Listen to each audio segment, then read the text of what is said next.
Ako nga tungo sa atong kaliwa. Ang Diyos labing nandun, nagdahi kanino. Nagpanalangin siya kanimo. Labaw sa tanang babae sa hayuta.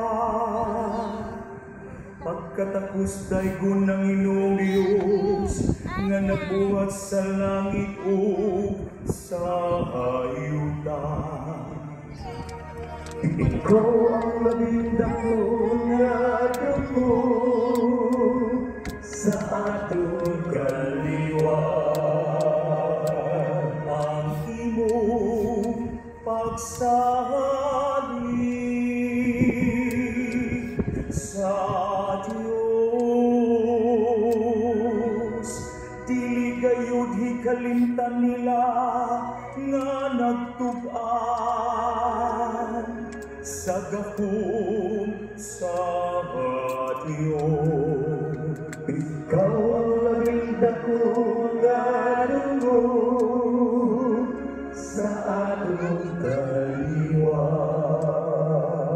Ang Diyos maghatag unta kanimo sa walay kinutuban nga dungog tungod sa imong nabuhat.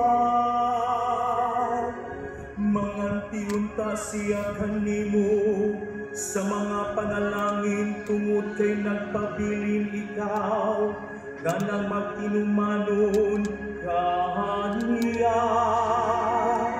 Ug wala magduha-duha sa pagtahan sa imong kinabuhi. Aron pagpalingkawa sa pagdaog-daog sa imong katawhan.